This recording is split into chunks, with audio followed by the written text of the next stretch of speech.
Lejos de la situación actual en donde estamos, con un programa general de desarrollo y un programa general de ordenamiento territorial que están pendientes. ¿Tenemos alternativas mientras no salgan estos? ¿Existe alguna alternativa para poder trabajar hoy por hoy como ciudad mientras esto no sale? El 80% de su territorio es área de conservación patrimonial. Es decir, donde avientes una piedra vas a encontrar seguramente un tema patrimonial. Eso lo saben los vecinos, muchos de ellos escogen estas colonias tan hermosas y emblemáticas, pero también tenemos un tema de una lucha constante. La ciudad que queremos, un espacio en que se discuten temas sobre la ciudad que proyectamos y la ciudad que queremos. Nuestro objetivo es compartir con personalidades activas en la agenda urbana para hablar de los problemas y retos de las ciudades de hoy.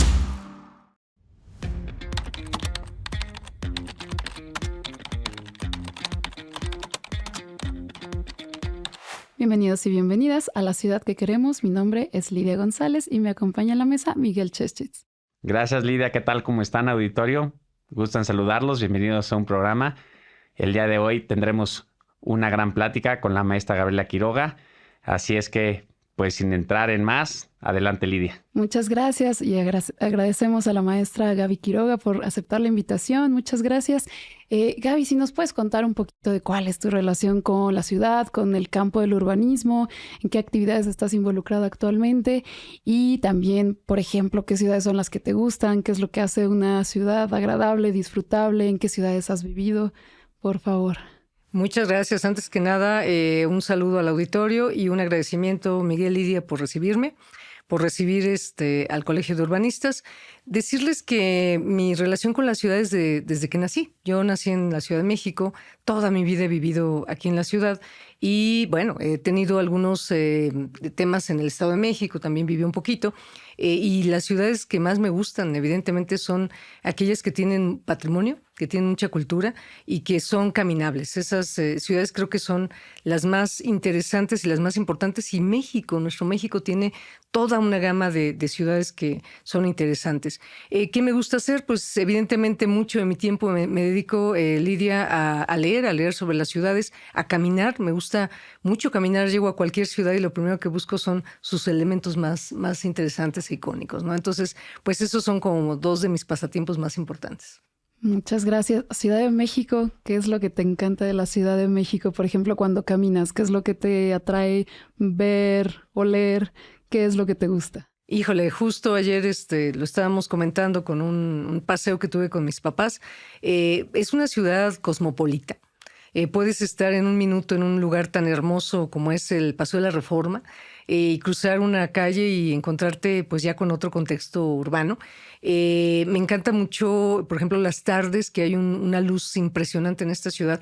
No es por nada, pero tenemos una parte del asoleamiento más importante que tiene el país. Entonces, pues es una ciudad muy, muy vivible, con muchos colores y pues tienes todo que hacer, ¿no? El teatro, las calles, caminar, etcétera. ¿Y qué me gusta leer? Pues bueno, todo lo que tiene que ver con temas tanto políticos, temas, digamos, de la sociedad, de lo que está pasando y sobre todo qué estamos haciendo ahorita por mejorar las condiciones de la ciudad. Gaby, profesionalmente, ¿cómo te metes a la agenda urbana? ¿Cómo es que te empiezas a involucrar? Pues qué pregunta tan interesante, Lidia. Hace varios años a mí me invitaron por cuestiones a trabajar en la alcaldía Xochimilco, que fue mi primera intervención en el gobierno. Yo llevo pues más de 20 años en la administración pública. Prácticamente me tocó desde el primer día pues trabajar o estar en la administración pública con excelentes personas. Estuve con la maestra Estefanía Chávez Barragán, que fue además una fundadora de la licenciatura en urbanismo y me invitó a trabajar por la ciudad. En Xochimilco. Además, imagínense ese lugar tan hermoso y tan lleno de tradiciones. Y ya luego, pues me fui desenvolviendo en otros ámbitos, en el gobierno de la Ciudad de México, en la Secretaría de Desarrollo Urbano, y pues posteriormente ya me tocó llevar pues asesorías, temas con algunos otros grupos, pero siempre ligados a temas de ciudad. Muchas gracias. Muy bien, mi querida Gaby, pues siempre es muy importante que nuestro auditorio sepa de dónde vienen nuestros invitados y toda la trayectoria que tienen. Pero yo te quería hacer una pregunta más. Mira, sabemos que ya fuiste en un primer periodo para el 2020-2022 la presidenta del Colegio de Urbanistas. Sabemos también que el año pasado la asamblea del propio colegio te reeligió por un periodo de 2 años más, es decir, todavía tienes 2022 hasta 2024. Yo tengo una pregunta. ¿Cuáles son las actividades que está haciendo el ECUM actualmente y qué proyección tienes para el ECUM en estos próximos 2 años? Gracias, Miguel. Efectivamente fue todo un reto y todo un agradecimiento a mi asamblea que me dio oportunidad de estar 2 años más. Se pasan como agua, eso es absolutamente claro. Tenemos varios temas entre administrativos, entre de irnos creciendo. El Colegio de Urbanistas, debo de decirles que es el único reconocido a nivel nacional. No solamente somos de la Ciudad de México, sino tenemos una representación por la Secretaría de Educación Pública a nivel nacional. Es decir, tenemos actividades tanto en la frontera como por ejemplo, Villahermosa, Tabasco, y estamos haciendo cosas en otros estados. Entonces, lo primero que estamos planteando es fortalecer los lazos que tenemos con otros colegios hermanos, tanto en la península, en el norte del país, en el centro, que hay mucha necesidad de trabajo y de fortalecer actividades de ciudades. Ahí vamos a estar. Y otra cosa que nos interesa mucho en la agenda es la certificación, la actualización, la profesionalización, que para los urbanistas es muy importante. Es una carrera relativamente nueva. Estamos cumpliendo 35 años de haber nacido. El colegio tiene, de hecho, cumple 10 años. Y lo que queremos es, hacia futuro, estar certificándonos. Estamos ahorita trabajando con la Federación Internacional Iberoamericana de Urbanismo, con el objeto que también tengamos una posición ahí y podamos ser voz de lo que está pasando con las ciudades mexicanas. ¿Cuántos son, Gaby, en el colegio? ¿Quiénes lo conforman? ¿Cómo se va decidiendo la agenda? Gracias, Lidia. Es una pregunta interesante también. De origen nacimos 110 urbanistas que firmamos el acta de protocolo inicial y debo decir además orgullosamente que somos pues más mujeres que hombres. En una agenda yo creo que de género es importante. De hecho, la matrícula de la licenciatura en urbanismo es prácticamente 56% mujeres. Entonces es un tema que le interesa mucho a la mujer y bueno, estamos conformados, digamos, por una serie de urbanistas de la licenciatura en urbanismo de la UNAM, donde nace en 1985 la carrera, y actualmente tenemos nuevos integrantes de aquellos que fundaron. Algunos socios, bueno, por desgracia se dieron de baja por cuestiones de función, pero ya tenemos nueva sangre, ¿no? También otro de los objetivos que tenemos es que las nuevas generaciones de urbanistas nos conozcan, se enamoren del proyecto del Colegio de Urbanistas y se sumen, porque creemos que pues tenemos que ir pasando la estafeta. Muy bien, Gaby. Pues interesante saber todo lo que están haciendo en el Colegio de Urbanistas. Felicidades y pues toda la suerte del mundo para estos próximos años. Me gustaría tocar un poco más ya para meternos a un tema que hoy por hoy está en boca de todo el mundo, que es el Instituto de Planeación Democrática de la Ciudad de México. Hemos sido todos testigos de lo difícil que fue llevar a cabo el nombramiento de su director. Fuimos testigos de la renuncia de su consejo hasta la renuncia de su propio director.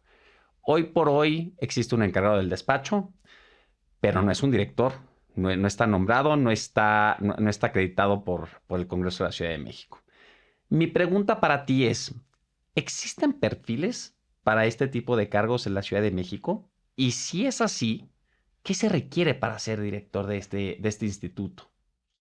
Bueno, básicamente, Miguel, este instituto nace por un mandamiento, no debemos olvidarlo, de la Constitución Política de la Ciudad de México, que además es novel, es una constitución muy joven del año 17, en el 2017 la tuvimos, y de ahí nació el instituto. De hecho se llama de Planeación Democrática y Prospectiva de la Ciudad de México. Es un nombre bastante largo y básicamente el proceso para quién puede ocupar el cargo también está definido en la Constitución y en la ley orgánica del instituto. Y es algo bastante interesante porque, bueno, se busca que sean perfiles en donde se conozca el tema, que es importante conocer del tema de la ciudad. Es una ciudad muy complicada. Digamos, es la tercera ciudad más complicada del mundo. Con ese tamaño lo tenemos. Entonces, en sentido pues de población. Y tiene que ser algún conocedor, pero también una persona que pueda entenderse y entender la problemática del día a día de las colonias y que haya caminado la ciudad, que haya conocido y que haya tenido este antecedente. Y yo creo que, bueno, con independencia del momento que está pasando ahorita el instituto y que, bueno, ha habido un nombramiento, entendemos, pues será el que cierre en estos momentos o esté cerrando los años que vengan, pero sí, también por tema del propio instituto y de su ley orgánica, en algún momento habrá que venir un proceso de sustitución por el Congreso, que bien comentas es, digamos, la única pues, institución que puede iniciar un nuevo proceso a través de un comité de selección. Los perfiles, pues bueno, se me ocurren muchos en el sentido de que pueden ser hombres y mujeres que estén altamente, sobre todo tienen que estar altamente comprometidos con tiempo y con visión pues, de la ciudad, ¿no? Ahí en esta pues apenas actividad tan joven, tan temprana del Instituto de Planeación, ¿tú cómo ves que ha sido su desempeño hasta ahora? Y sobre todo también como en comparación, por ejemplo, con otros institutos de planeación en el país, ¿cómo podemos comparar o qué elementos consideras que debiese ir hacia ese sentido el desempeño en un instituto de planeación? Fíjate que el Instituto de Planeación además es el último a nivel nacional. Qué curioso, ¿no? Qué ironía. Qué ironía. Somos la ciudad más grande del país y de muchas de América Latina y se acaba de crear el instituto. No es casuístico, insisto, pero sí tiene, digamos, contra un instituto como el de León, Guanajuato, que tiene 40 años. Wow. Pues no tiene, digamos, es bebé, es muy chiquito ahorita. Creo que se ha conformado y por los perfiles que yo conozco son personas de primera calidad, son urbanistas, son sociólogos, son economistas, entonces creo que como está conformado ahorita pues es interesante. Sí creo que a la larga pues tenga que tener una estructura mucho más robusta. Por ejemplo, en el que a nivel internacional seguramente habrá una comparativa, el Instituto de Planeación de Curitiba, que es también un instituto muy, muy fuerte a nivel internacional, pues tiene cerca de 120 personas trabajando. Y bueno, aquí en la Ciudad de México son menos, pero sí debe de ser algo que tenga mucho más robustecimiento y que a la larga pueda también tener un área que falta mucho o que ahorita necesita, que es un área de participación ciudadana. Todos los institutos de planeación a nivel nacional la tienen, porque ahorita uno de los poderes que da legitimidad a las cosas es la planeación participativa. Entonces creo que esta área es muy, muy importante y debe de fortalecerse mucho. Muy bien. A ver, entrados en este tema, me parece que la parte fundamental del instituto es hablar de un plan general de desarrollo urbano, o un plan general de desarrollo y un programa, el Programa General de Ordenamiento Territorial. Hemos sido testigos igualmente de que es un ejercicio que tanto el plan como el programa ha sido difícil sacarlos. Ha sido difícil, hemos visto varios intentos durante administraciones anteriores. Actualmente se está haciendo un ejercicio más, el cual ha sido sumamente polémico, hay que decirlo de esa manera, ha sido muy polémico y no sabemos dónde vamos a estar. Mi pregunta para ti sería, lejos de la situación actual en donde estamos, con un programa general de desarrollo y un programa general de ordenamiento territorial que están pendientes, ¿tenemos alternativas mientras no salgan estos? ¿Existe alguna alternativa para poder trabajar hoy por hoy como ciudad mientras esto no sale? Los urbanistas y en lo particular tu servidora, Miguel, estamos preocupados por ese tema. En unos meses más se cumplen los 20 años del programa general vigente. Es decir, estamos ahora sí que con una carta de mando con 2 décadas y es complicado que ya la ciudad se comporte como hace 20 años.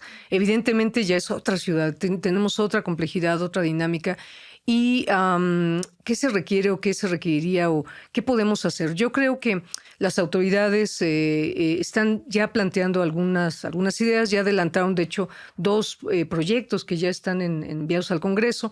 El Colegio de Urbanistas está también atento de poder hacer algunas observaciones a estos proyectos, pero fuera de eso, que comentas muy bien que ha sido un proceso largo y complicado, y que además, desde nuestro punto de vista también, primero debería de haber nacido el plan general que tiene toda la estructura económica, social, política de la ciudad, y de ahí derivarse el Programa General de Ordenamiento Territorial, que es la figura que da política y establece el crecimiento de la ciudad en los próximos 20 años. Entonces, ¿qué podemos hacer mientras? Bueno, yo lo he platicado con algunas cámaras, con algunos colegios de arquitectos, colegios de ingenieros. Creo que podemos trabajar en las normas, Miguel, en lo que le duele a las normas en esta ciudad. Algunas normas, y ustedes lo saben, hay programas de 1997, del 92, que ya están caducas las normas. Entonces creo que debemos de buscar una ley de ordenamiento territorial, que además la ley de desarrollo urbano y el reglamento, dicho sea de paso, también requieren una revisión integral, que lo hemos hecho, sí, yo he sido parte también en 2 administraciones, pues de una serie de parches que le hemos hecho a la ley, y pues es necesario ya hacer una nueva revisión y ir a una ley. Acuérdense que la ley se llama de desarrollo urbano, y ahora necesitamos una ley que norme tanto lo urbano como lo ambiental, que es la novedad que tiene el programa general, y necesita una ley a modo también. Varias preguntas acá que pones en la mesa, Gaby. Bueno, esto último con lo que cierras de desarrollo urbano, cómo integrar lo ambiental, cómo es ahora la tendencia hacia ir al ordenamiento territorial. Si pudieras contarle al auditorio por qué es importante esto. Bueno, vuelvo a comentar el tema de los paradigmas y de los ejemplos. Por ejemplo, pues ya Guanajuato, el estado hermoso de Guanajuato, ya nos ganó. Ya hay un programa único de ordenamiento ecológico y urbano. Y bueno, la verdad es que ha sido un error histórico el tener lo urbano por un lado y lo ambiental. De hecho, la Ley de Asentamientos Humanos nace en 1976 y años después viene la Ley del Equilibrio Ecológico. Creo que la visión que tuvimos, que no fue sistemática y junta, pues desde los 70 está equivocada. Y lo que nos están enseñando todos los países que están actualizando sus normas, los propios municipios, la propia Secretaría de Desarrollo Agrario y Territorial y Urbano, es que es el momento de ver visiones unidas, ¿no? No hay un límite realmente, y en la Ciudad de México, hay que decirlo, más del 50% de su territorio es suelo de conservación. Ya no me meteré en tema de si es rural o no rural, es suelo de conservación. Y en él pues habitan varios pueblos originarios y asentamientos, y es importante también entender que lo que pasa en el suelo de conservación tiene una repercusión en la ciudad. El 30% del agua que traemos en este momento en la ciudad viene todavía de Xochimilco, de Milpalta, de Tlalpan, y es importante pues que lo entendamos como un sistema y que esté integrado en una sola unidad. Estas visiones sectorizadas de las que hablas, que ha predominado pues en muchas de nuestras entidades, ¿cómo se han superado en entidades como Guanajuato? Hay otros estados que han caminado hacia esta armonización. ¿Qué condiciones sí tienen que otras entidades todavía no alcanzamos? Bueno, su marco legal, o sea, ya tienen leyes de ordenamiento territorial, o sea, ya hay códigos ambientales y urbanos unidos, y eso, bueno, le guste o no a los municipios o a los presidentes municipales, pues tienen que juntar los temas y tienen que verlo de manera obligatoriamente unida, ¿no? Entonces, sí creo que en esto pues tenemos que aprender y también reforzar todo lo que tiene que ver con la comunicación con aquellas ciudades que han tenido pues ejemplos adecuados y que han tenido pues el mejor desempeño. Además, bueno, dicho sea de paso, la Ciudad de México, la metrópoli, la gran metrópoli, pues no se compara con nada, ¿no? Es un complejo sistema que además tiene que ver con 2 o 3 estados que forman parte de la zona metropolitana. Entonces, no hay nada que se le pueda comparar. Simplemente algunos otros estados han tenido, Aguascalientes también es un buen estado, han tenido ejemplos que creo que podemos emular en esos sentidos, ¿no? Gracias. Volviendo al tema del Programa General de Ordenamiento Territorial en Ciudad de México, ¿qué hipótesis tienes, qué impresiones tienes de por qué hasta este momento, en estas varias intentonas de actualizarlo, por qué no ha ocurrido? ¿Por qué no ha ocurrido una versión quizás a la altura de las necesidades de la ciudad? ¿Qué elementos debiera tener un programa justo que nos merezcamos como ciudadanos? ¿Y cuál es el riesgo que hay de seguir sin actualizar o de seguir con estas normas caducas que mencionabas? Bueno, empezaré por lo último. Continuar con normas caducas implica tomar decisiones sin información. Es decir, estamos aplicando normas que se gestaron en los 90s, en los 2000s, y que es necesario fortalecerlas y aquellas pues, que no sirven, eliminarlas. Primero. ¿Y qué riesgo tenemos? Pues evidentemente tomar malas decisiones.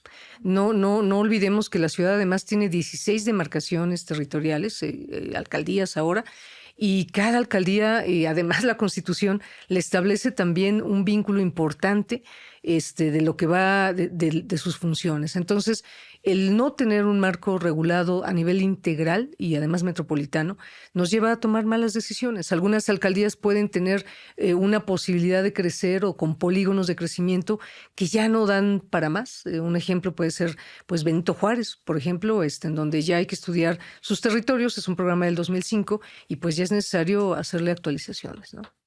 A ver, Gaby, tengo una pregunta. Ahorita estamos hablando sobre las normas como una alternativa y definitivamente el ejercicio de tener que actualizar estas normas, ¿correcto?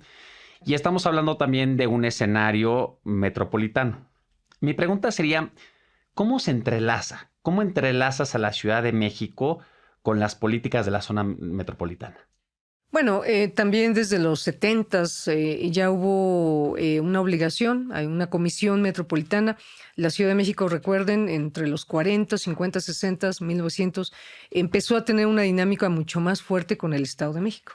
Entonces, ello implicó que además algunas actividades que dejaron de hacerse, actividades industriales, actividades de fraccionamientos en la propia ciudad, tuvieron que migrar a otros lugares, ¿no? Por ejemplo, la industria poco a poco fue encontrando mejores lugares en la zona metropolitana y ello implicó además un tema de un movimiento de población muy fuerte. Y creo que lo más importante de nuestra relación con el Estado de México y con otros estados, Hidalgo ya inclusive, Morelos, tiene que ver con el valor de suelo.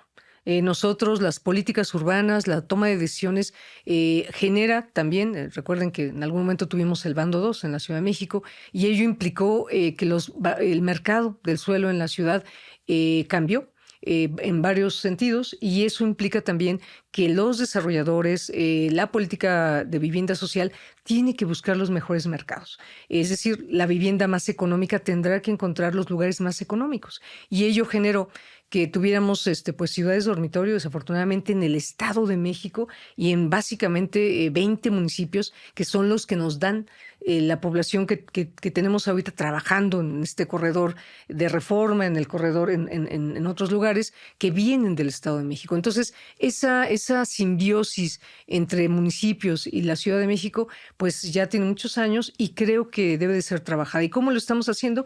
Bueno, pues hace unos años se generó el programa de ordenación de la zona metropolitana del Valle de México, que también tiene una obligatoriedad legal de cumplimiento. Ahí se establecía dónde vendrían los fraccionamientos, dónde estaría el equipamiento, dónde estaría la infraestructura a nivel metrópoli para albergar además el futuro de 20 millones de habitantes. No estamos hablando de algo menor, ¿no? Ya que mencionamos las escalas territoriales, ¿no? Lo metropolitano, si nos concentramos en las alcaldías, desde tu expertise, ¿qué lugar tienen las alcaldías, sobre todo en comparación con los municipios? En tu opinión, ¿qué conviene dejar en manos de las alcaldías? Y aquí quiero mencionar temas, pues sí, polémicos, por ejemplo, como zonificación secundaria, por ejemplo, como administración de recursos por ejemplo, cuando se captura plusvalías de diferentes maneras. Se está hablando cada vez más de captura por edificabilidad, ¿no? Por mayor densidad constructiva. Esto debiera estar en manos de la administración a nivel alcaldía, debería ser más centralizado. ¿Qué opinas de esto?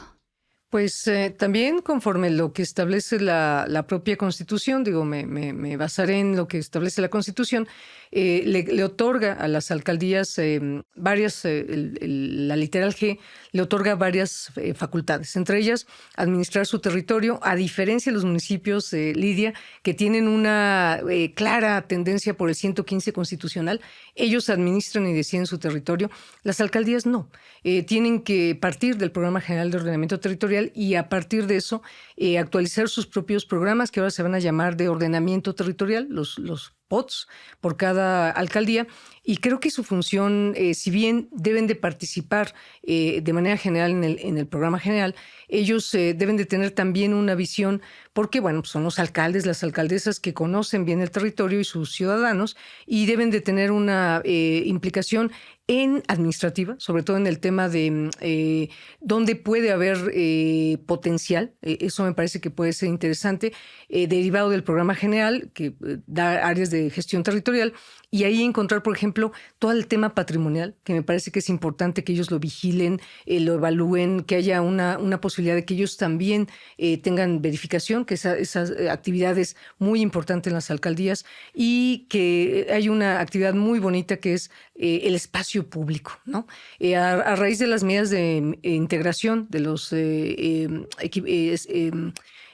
impactos urbanos, se genera una serie de actividades que tienen que administrarse por las alcaldías, donde hay parques, donde hay espacio público, donde hay calles, donde hay obras. Y eso es muy importante que lo hagan las alcaldías, porque además ellos van a administrar a futuro y van a darle una cosa muy importante: el mantenimiento.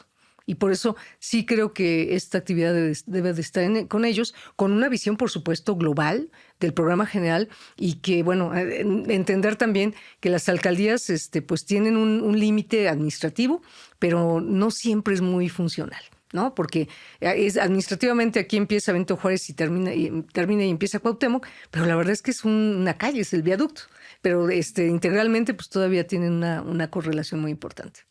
Claro, has colocado mucho el tema de patrimonio. ¿Quién se encarga del patrimonio en nuestra ciudad? Bueno, el patrimonio cultural histórico pues viene desde la Federación, es el INA, el INVAL, quienes lo tutelan, pero también en la Ciudad de México está la Secretaría de Desarrollo Urbano y Vivienda, que tiene un área de patrimonio cultural muy importante, y tienen ellos bajo su tutela también todos los inmuebles catalogados afectos al patrimonio. Y bueno, también las alcaldías ahora con la Constitución se les da también una situación de tutela y cuidado y resguardo. Son ahora sí que el poder tanto federal, local y a nivel de las alcaldías quienes tienen este tema de las... Y es muy importante decirlo, porque varias de las colonias, muchas, por ejemplo, la alcaldía Cuauhtémoc, el 80% de su territorio es área de conservación patrimonial. Es decir, donde avientes una piedra vas a encontrar seguramente un tema patrimonial. Eso lo saben los vecinos, muchos de ellos escogen estas colonias tan hermosas y emblemáticas, pero también tenemos un tema de una lucha constante, porque a veces los inmuebles pues están abandonados, la gente quiere hacer más potencial y a veces no entienden este valor de una fachada, de una primera crujía, que perderlo pues sería también perder el valor histórico de la ciudad. Claro, ¿qué retos hay allí? Como sobre todo imagino en términos de sí recursos, pero también de capacidades institucionales para salvaguardar mejor el patrimonio. Bueno, considerando los 15,000 inmuebles catalogados que tenemos en el patrimonio, pues no nos alcanzarían los policías, ¿no? Efectivamente, yo creo que es un tema que ya están haciendo los vecinos. Los vecinos son muy conscientes de su patrimonio y ellos inmediatamente dan aviso cuando hay alguna obra, cuando hay alguna, situación que está teniendo cualquier colonia de estas o bien cualquier inmueble. Creo que debe de ser una actividad sumada entre, hay alcaldías muy activas, Coyoacán, por ejemplo, tiene una actividad muy fuerte con los vecinos, se les reconoce y tiene que haber un sistema, Lidia, muy importante de monitoreo y control. Son muchos inmuebles, lo comentábamos en una actividad que tenemos muy bonita ahorita con los pleitos de desarrollo urbano, lo comentábamos el sábado, hay muchos inmuebles, pero sí hay elementos, hay sistemas, hay forma de llevar un control y una vigilancia. Y creo que es el momento, existe por ejemplo la PAOT también, que se suma pues a estos sistemas de información y sobre todo de verificación y de monitoreo de estos inmuebles catalogados. Muchas gracias, Gaby. Ya mencionaste a los vecinos y vecinas tan activas de esta Ciudad de México. ¿Cómo calificarías que se están involucrando en la agenda urbana de nuestra ciudad? ¿En qué temas? Por ejemplo, ¿cómo se ha transformado esta participación de la ciudadanía?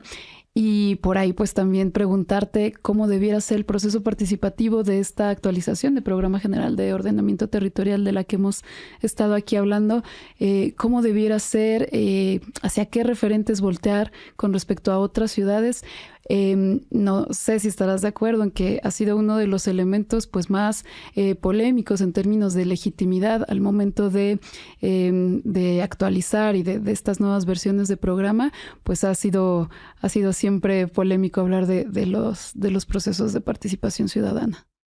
Los cambios en la ciudad no son siempre complicados, Lidia. A mí que me tocó en el año 2001, 2002, junto con algunos compañeros en la CEDUBI, establecer medios de comunicación con la población para el programa general vigente, pues evidentemente es complicado. Yo diría que sí han evolucionado mucho los vecinos, su forma de conocer el fenómeno urbano. Ahora tenemos pues redes sociales, medios de comunicación mucho más rápidos y como se hacía antes era a través de foros de discusión de universidades, etcétera. Todavía se hace así, pero ahora creo que hay mucha más rapidez en la comunicación.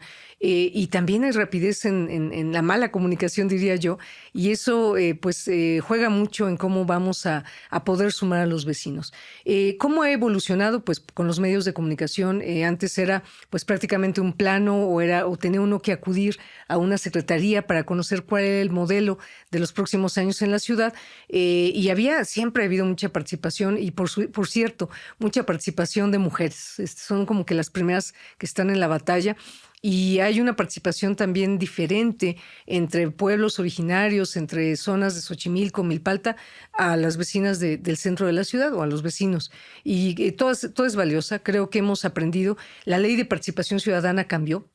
También hay que decirlo, la Constitución también cambió, le da a todos un derecho a la ciudad y de hecho la Constitución lo establece como algo que no solamente es para adultos, sino también para los niños, los jóvenes, tienen que tener un derecho a la ciudad, las personas mayores. Entonces, la ciudadanía está más informada, eso me queda muy claro, lee mucho, se entera, hay foros, hay chats de WhatsApp en donde el tema urbano está siempre presente. Y creo que pudiéramos utilizarlo ahorita como una fortaleza para lograr traerlos a la discusión nuevamente, ¿no? Sí hubo ahí una situación, y siempre la ha habido, de que, bueno, hay 8 o 9 millones de habitantes en esta ciudad y luego las consultas pues nos dan datos como muy bajitos, ¿no? Yo creo que también es un fenómeno de cómo invitamos a la sociedad. Si no sabemos hacer una buena planificación de la consulta en el sentido de cómo llamarlos y cómo decirles, como es el nombre de este hermoso programa que es La ciudad que queremos, ¿no? Pues todos queremos la ciudad, todos vamos a trabajar, vivir, tener alguna relación y creo que todos queremos participar. ¿Cómo? Ahí es donde hay que dar las herramientas. Claro, me gusta mucho esto que mencionas sobre las bondades y las desventajas del flujo de información, de esta inmediatez, ¿no? Tiene pros y contras, pero es verdad que ha cambiado mucho la forma de conocer sobre las ciudades, de discutirlas. Por ahí, por ejemplo, si nos puedes platicar, ¿qué diferencias hay entre las formas como se apropian unas y otras comunidades de los mecanismos que se promueven desde las leyes de participación ciudadana? Ya mencionabas pueblos y barrios originarios, quizás se movilizan de una manera, vecinos y vecinas en centro histórico de otra, pero también es verdad que confluyen y que los vemos juntos en ciertos frentes, movimientos. Pero ¿cómo ves esta apropiación diferenciada del repertorio de acciones? Pues bueno, cada quien creo que trae su propia problemática. Si tú y yo, Lidia, nos vamos ahorita a platicar con los vecinos, las vecinas de la Sierra de Santa Catarina, te prometo que su primer tema va a ser el agua, ¿no? El agua, el tema no hemos platicado mucho, pero esta ciudad tiene un tema de riesgos por estar en una zona sísmica. Entonces, dependiendo del lugar donde estemos platicando, a mí me tocó trabajar con los vecinos y vecinas de Xochimilco y cada pueblo y cada barrio tiene una problemática. Por ejemplo, había unos que les preocupaba mucho sus tradiciones y sus costumbres. Y tú dirás, pues eso no es importante. Claro que lo es para ellos, ¿no? En Xochimilco, por ejemplo, hay una tradición del niño pan en donde cierran calles completamente para hacer una fiesta, y hay vecinos nuevos, los nuevos vecinos que les llaman, que no entienden esto, ¿no? Entonces hay como una lucha entre el nuevo vecino y el vecino originario, y además, bueno, también así se reconocen, ¿no? La gente que fundó, los padres originales en las zonas, pues son los que dicen yo tengo la verdad. Entonces se van apropiando en función a eso, ¿no? A cómo conocen el territorio. En el caso de los asentamientos humanos que están arriba en la montaña, cuando te acercas con ellos, el tema es, oiga, ¿cuándo viene mi regularización? ¿Cuándo voy a tener mi escritura? ¿Cuándo me van a llamar para esto? Entonces, dependiendo del esquema, ¿no? Y si hablas, evidentemente, de zonas como el centro de la ciudad, bueno, los temas tienen que ver también con servicios, con el bacheo, con la seguridad. La seguridad creo que ha sido un tema que ha crecido en la ciudad, la inquietud. Un tema también, ya todo el mundo habla de plusvalía, de valores de suelo, ya es increíble. Oiga, sí quiero la gasolinera, pero no en mi casa, no cerca de mi casa. Entonces, sí, pero mándela ya fuera de la ciudad. Entonces, creo que el tema, bueno, y un tema muy importante ahorita es cómo estamos permitiendo las construcciones en altura en una ciudad en donde tiembla, ¿no? Entonces, es mucho también acercarnos con los vecinos para que entiendan que, bueno, todos estos son procesos que derivan, pues, de un manejo de un reglamento de construcciones, que es además, dicho sea de paso, seguro platicarán ustedes con los colegios responsables, pero es uno de los reglamentos más importante, más fuerte, y que todos los estados del país lo van siguiendo por su actualización y su fortaleza, ¿no? Creo que actualmente están en otro proceso de actualización, y eso es lo que le importa al vecino, ¿no? Saber si, los usos de suelo, ese tema sí es muy importante, si van a abrir o no una tiendita, si voy a tener cerca una chelería, un uso que no sea agradable, eso también les importa mucho. Y el tema de que además el gobierno de la ciudad ha sido muy asertivo, cómo estoy seguro de lo que están construyendo, cómo tengo una manta, cómo puedo llegar, cómo puedo denunciar. Ese es un tema que a los vecinos de la ciudad central les interesa mucho, ¿no? Entonces, esto lo aprendieron desde los 90s, 80s, y es una materia que creo que la tienen muy, muy bien planteada. Claro, y muy interesante cómo pues mencionas esta apropiación de términos, este estudio de las normas, sí, la normalización del vocabulario, la apropiación, por supuesto, de los programas de desarrollo urbano, del esquema de denuncias, ¿cierto? Este acompañamiento de diferentes instancias, ya sea desde el abogado del pueblo o bien la Procuraduría Ambiental. Es decir, vemos como todo este diferente repertorio, pero bueno, todo mezclado, todo está allí. Entonces, bueno, muy interesante toda esta participación ciudadana. Y decías con énfasis en las mujeres, porque pues son las que viven estas necesidades territoriales, son de espíritu aguerrido y mucha sensibilidad. En este sentido, Gaby, bueno, varias preguntas en cuanto a el urbanismo con enfoque de género. ¿Qué es? ¿Qué se entiende por esto? ¿Cómo tú lo has vivido? ¿Cómo lo has interiorizado? En cuanto a que es un campo del urbanismo, pues que tenía una inercia que era predominantemente de hombres. Esto se ha transformado, ya lo decías, en las generaciones de estudiantes. Imagino y quiero pensar que también en los puestos de poder, pero ¿cómo te ha tocado a ti convivir con esto? Bueno, ha sido una carrera larga, Lidia, desde tomar la decisión. Fue difícil. Nosotros entramos, yo soy de la tercera generación, éramos muy poquitos en la licenciatura. Y si nos compartes dónde estudiaste. En la Universidad Nacional Autónoma de México, en la Facultad de Arquitectura. Éramos pues prácticamente mitad mujeres, mitad hombre. Éramos 8, realmente era mi generación. Muy pequeña, teníamos más maestros que alumnos, pero bueno, la verdad es que nos tocó el mejor momento, creo yo, de la licenciatura, porque nos daban mucha atención. Y desde ahí teníamos ya nuestra, digamos, pugna o una lucha de cómo podíamos llamar al urbanismo desde la mirada de la mujer. Tuvimos además una fundadora que es la doctora Estefanía Chávez Barragán. a la cual hace poquito, hace 2 años, se fue, se adelantó, nos dejó todo un legado. Además, Lidia, de la lucha de las mujeres. Ella entró, fue adjunta pues, de grandes maestros. Ella daba clase en la licenciatura. Y bueno, básicamente la visión que teníamos era de un urbanismo holístico, ¿no? A diferencia, probablemente, ella le decía de los señores, de los varones, nosotros nos preocupábamos no solamente por cómo trazar ciudades, cómo abrir, cómo cerrar, sino para quién estábamos haciendo las ciudades, ¿no? Para el ser humano. Y básicamente las materias que nosotros tuvimos y ha habido en la licenciatura han sido de cómo entender al urbanismo desde quién lo vive, desde la población que va a habitar las ciudades. Digo, tenemos ciudades hermosas en todo el mundo y algunas, bueno, que también han tenido sus fallas. Y mi queridísimo, por ejemplo, Le Corbusier tenía una teoría muy buena, que las ciudades debían de estar trazadas de una manera, pero de repente te das cuenta y cuando conoces las ciudades trazadas así, te das cuenta que son invivibles, que son ciudades también para una visión masculina, porque son como de negocios, no hay un lugar donde te sientes, una banquita, un lugar donde puedas tomarte un agüite, etcétera. Que entonces, lo haga agradable, ¿cierto? Sí, que sean elementos que... Exacto, son como con una visión mucho más, pues bueno, de negocios, que no está mal, pero tienes que darle un toque humano. Entonces yo creo que desde ese momento tuvimos una intervención y bueno, en el gobierno y en la búsqueda de lo que es los puestos públicos, decirte que, bueno, desde el Colegio de Urbanistas hemos sido 2 presidentas, un presidente varón y 2 presidentas mujeres, entonces pues ya vamos de gane con eso.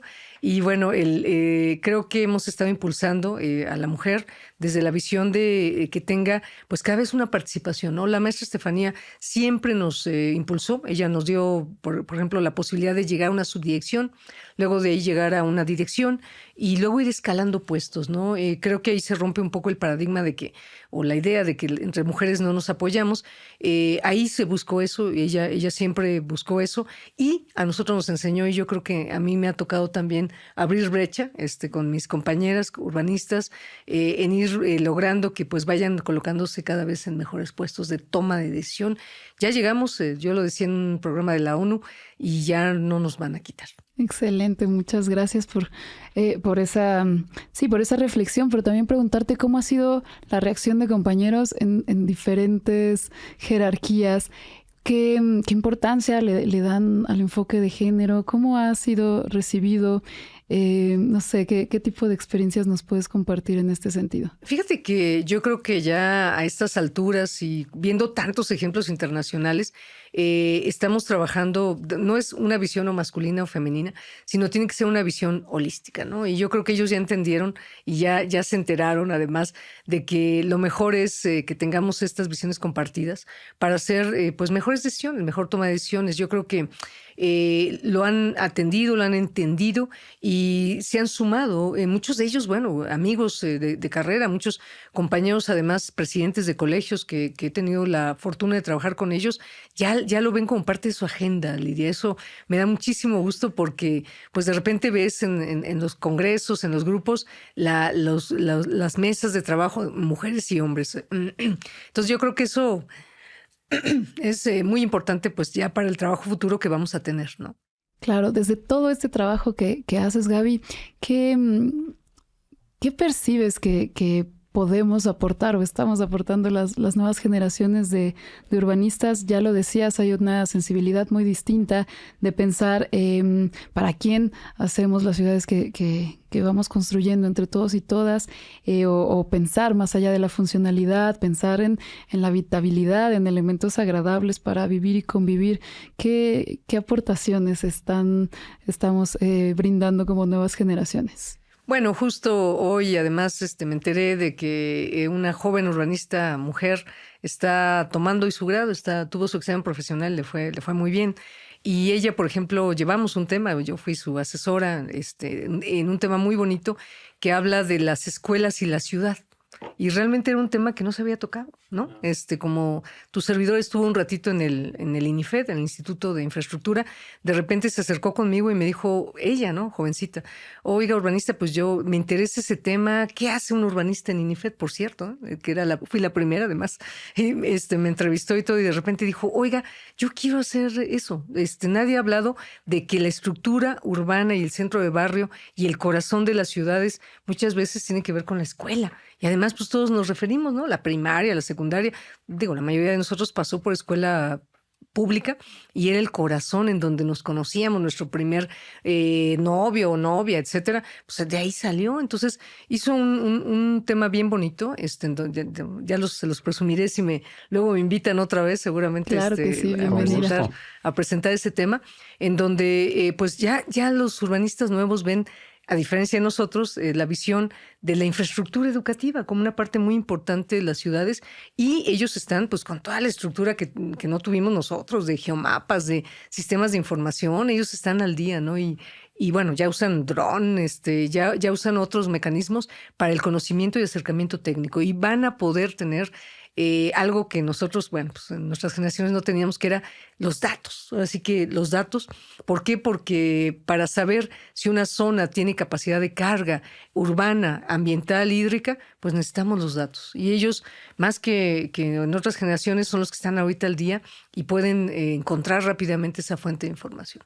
Claro, porque pues las ciudades somos historias, ¿cierto? Y estas historias se hacen, sí, de la vivienda al equipamiento, como pueden ser las escuelas, donde pues todos tendremos nuestras experiencias y vivencias que compartir, pero la importancia de que ese enfoque esté instalado en los estudios y después en las políticas públicas. Entonces sí, qué importancia. Me quedé con la duda de la compañera, ¿qué hacía una urbanista en el INIFED? Si nos puedes contar a qué se... Bueno, es parte de mi historia, de mis años de administración pública. Bueno, pues un buen amigo, el ingeniero Jorge Jiménez Alcaraz, terminando la administración del jefe de gobierno, José Ramón Amieva, pues me invitó al INIFED, ¿no? Que es lo que era el CAPSE.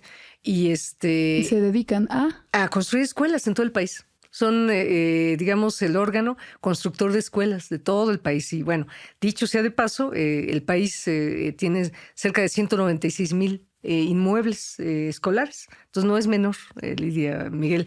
Entonces, bueno, ¿qué hacía un urbanista? Nos dieron la oportunidad. De hecho, bueno, es un órgano que tiene 76 años, el INIFED, haciendo escuelas. Pedro Ramírez Vázquez fue uno de sus directores. O sea, creó escuela en Centro y Sudamérica. Nos copiaron modelos de escuelas que son muy buenas. Y lo que llegamos a hacer fue a todo el tema administrativo y a eso. Fíjate que cuando yo llegué, los compañeros, que los quiero mucho, además la mayoría son arquitectos e ingenieros, porque siempre fueron arquitectos e ingenieros, nos veían así como, bueno, y como que ¿para qué, no? Y llegamos a abrir la visión de que las escuelas no solamente son de la barda para adentro, sino también de la barda para afuera. ¿Cómo puede una escuela integrarse o cómo se integra al barrio? ¿Quién va a las escuelas? Pues las mamás, las abuelitas. Entonces empezamos a trabajar también la idea de una norma del entorno escolar, para que las mamás y abuelitas que van a recoger a los niños pues pudieran tener un poco más de seguridad. Entonces, en eso estábamos, Lidia. En eso estábamos haciendo normas, y toda la parte me tocó a mí de la gerencia de planeación. Me tocaba ver todo lo que son indicadores, todo lo que son números, ahora sí que la numerología. Llevaba yo el sistema de información de las escuelas, y bueno, cómo están, dónde están, cuáles tienen agua, cuáles no. En fin, una actividad muy bonita que me tocó. Muchísimas gracias. Qué Muchas lujo gracias, tener. mi querida Gaby. Bueno, pues nos estamos acercando ya al final de este programa. Te agradecemos tanto, Lidia, como tu servidor, el hecho que estés aquí con nosotros y nos estés platicando, dándonos un poquito más el contexto desde tu perspectiva. Y te queremos hacer la pregunta final con la que siempre cerramos este programa, que se la hacemos a todos. Cuéntanos desde tu punto de vista, ¿qué se necesita para alcanzar y lograr la ciudad que queremos? Uy, bueno, esa es la pregunta de los 64,000. Primero, porque ya me lo preguntaron en otro lugar, no desesperarnos, no caer en pánico, ¿no? Yo creo que últimamente tenemos muchísima información buena, mala y regular. Yo creo que tenemos que informarnos por las fuentes que deben de ser. El Colegio de Urbanistas, por ejemplo, antes de correr con chats, pedimos la información oficial. Creo que lo primero es saber realmente dónde estamos parados, saber realmente cuál es nuestro papel en el concierto de ciudades del país, de la zona metropolitana e internacional. La Ciudad de México es un baluarte, siempre será un patrimonio. A mí, cuando hago trabajo al interior de la República, me preguntan mucho por ejemplos de la ciudad. Entonces, creo que nos lo debemos de creer. Primero, no caer en pánico, saber que la ciudad tiene un futuro. Debemos de tener un futuro y estar, digamos, constantemente capacitándonos. Ahorita tenemos un curso de proyectos en desarrollo urbano y a nuestras nuevas generaciones decirles que la ciudad debe de modelarse con los retos que vienen a futuro, ¿no? Si tenemos una zona sísmica, bueno, pues fortalecer, además trabajar. A mí me encanta mucho el trabajo que he hecho estos últimos 3 años con, por ejemplo, los arquitectos y los ingenieros, que sabemos cada quien nuestro ámbito de trabajo. Y creo que tenemos que ser más colaborativos, Miguel. O sea, no decir solamente es un tema de sociólogos o economistas, urbanistas. Yo creo que es un tema de todos. Y ahí cabemos todos. Todos tenemos algo que decir. Y además entender desde el punto de vista de la población que siempre va a haber una problemática que va a ser más importante que un documento oficial. Claro. Y entender eso, pues desde el punto de vista de quien lo está viviendo. Si no lo entendemos, pues la verdad es que el futuro de la ciudad va a ser un golpeteo de poder y no nos va a llevar a nada. Entonces creo que por ahí sería. Y bueno, además el tema económico, saber cuánto cuesta y cómo cuesta. Muchas gracias, Gaby, por animarnos con estas historias que nos cuentas, por conocer más sobre tu trayectoria. De verdad, muchas gracias. Y sobre todo, pues eso, noto que hay un entusiasmo en tu quehacer profesional y eso siempre se agradece. Así es. Gracias. Muchas gracias, Gaby, por estar con nosotros. Gracias al auditorio. Seguiremos con ustedes con más programas en La Ciudad que Queremos.